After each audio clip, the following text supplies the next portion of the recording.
മറിയക്കുട്ടിയുടെ പ്രതിഷേധം നമ്മളാരും മറന്നിട്ടില്ല. അതിന് സമാനമായ രീതിയിലുള്ള ഒരു പ്രതിഷേധം ഇന്ന് മൂവാറ്റുപുഴയിലും നമ്മൾ കണ്ടു. പിച്ചച്ചട്ടിയെടുത്ത സമരവുമായി സംസ്ഥാനത്തെ ആശാ വർക്കേഴ്സും ജോലി ചെയ്ത കൂലി ആവശ്യപ്പെട്ടാണ് മൂവാറ്റുപുഴയിലും 150ഓളം ആശാ വർക്കേഴ്സ് പ്രതിഷേധം അറിയിച്ചത്. തൊഴിൽ അനുസരിച്ച് വേതനം വേണമെന്നും സർക്കാർ ജീവനക്കാരായി നിയമിക്കണം എന്നുമാണ് ഇവരുടെ ആവശ്യം. കേരളത്തിലെ ആശാവർക്കർമാർക്ക് മാസങ്ങളായി ഓണറേറിയവും ഇൻസെന്റീവും ലഭിക്കുന്നില്ല. ഇത് പരിഹരിക്കണമെന്നതാണ് പ്രധാന ആവശ്യം. ജോലി ചെയ്യുന്നതനുസരിച്ചുള്ള വേതനവും ഇവർ ആവശ്യപ്പെടുന്നു. കൂടാതെ സ്ഥിര നിയമനം നൽകി സർക്കാർ ജീവനക്കാരാക്കണമെന്നും ആവശ്യം. മൂവാറ്റുപുഴ ജനറൽ ആശുപത്രിക്ക് മുന്നിലായിരുന്നു ആശാവർക്കർമാരുടെ പിച്ചച്ചട്ടിയെടുത്തുള്ള പ്രതീകാത്മക സമരം. 2 മാസത്തെ ഓണറേറിയവും 3 മാസത്തെ ഇൻസെൻറ്റീവും കിട്ടാനുണ്ട്. അത് ഇതുവരെ ഞങ്ങൾക്ക് നൽകിയിട്ടില്ല. ഈ ക്രിസ്മസ് ഈസ്റ്ററൊക്കെ കടന്നു പോയപ്പോൾ എല്ലാ വീടുകളിലും കേക്ക് മേടിച്ച് മുറിച്ചപ്പോൾ ഞങ്ങളുടെ കുടുംബങ്ങളിൽ ഒരു കേക്ക് മേടിച്ച് മുറിച്ച് സന്തോഷിക്കാനുള്ള ഒരു സാമ്പത്തികം പോലും ഞങ്ങൾക്ക് ഇട്ട് തന്നില്ല. അതിൻ്റെതായ വേദന ഞങ്ങൾക്ക് എല്ലാ ആശമാർക്കുമുണ്ട്. പണം ലഭിക്കാതെ വന്നതോടെ ജീവിതം കടുത്ത പ്രതിസന്ധിയിലാണെന്ന് ആശാവർക്കർമാർ പറയുന്നു. ഞങ്ങൾക്ക് ഓണറേറിയും ഇൻസെൻറ്റീവും കിട്ടിയിട്ട് നാളുകളോളം ആയിട്ടുണ്ട്. എൻ്റെ മോള് JPHM കോഴ്സിന് പഠിക്കുകയായിരുന്നു.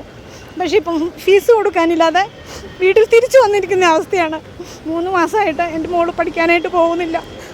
വയ്യാതിരിക്കുന്ന ഒരു ഭർത്താവും അമ്മയും കൊച്ചും അടങ്ങുന്നതാണ് എൻ്റെ കുടുംബം. എനിക്കിതല്ലാതെ വേറെ മാർഗ്ഗമില്ല. തീർച്ചയായിട്ടും അങ്ങേയറ്റം ഖേദകരമായ ദുഃഖകരമായ ഒരു അവസ്ഥയാണ് അവരുടേത്. ചെയ്യുന്ന പൈസയ്ക്ക് തുച്ഛമായ കൂലിയാണ്, വേതനമാണ് അവർക്ക് നൽകുന്നത്. അതെങ്കിലും സമയത്ത് നൽകാൻ സർക്കാർ തയ്യാറാകണമെന്നുള്ള അവരുടെ ആവശ്യം അങ്ങേയറ്റം ന്യായമാണ്.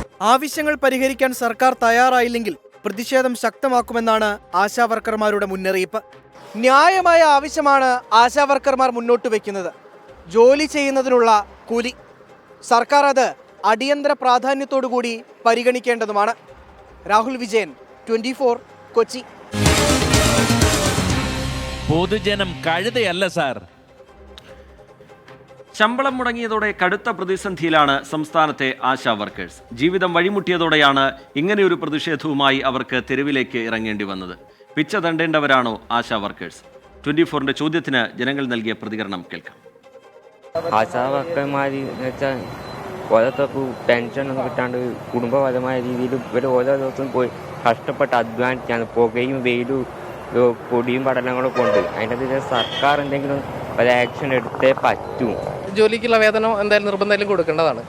അത് എന്തായാലും പ്രതിഷേധത്തിലൂടെ ആണെങ്കിലും നേടിയെടുക്കേണ്ടതാണ്. അവർക്കും ജീവിക്കാനുള്ള നിത്യമാർഗം എന്ന് പറയുന്നത് അവർക്ക് കിട്ടുന്ന വേതനം തന്നെയാണല്ലോ. അപ്പം അവരനുകൂലിക്കും സമരത്തിലൂടെ ആണെങ്കിലും നേടിയെടുക്കണം തന്നെയാണ്. അത്യാവശ്യമാണ്.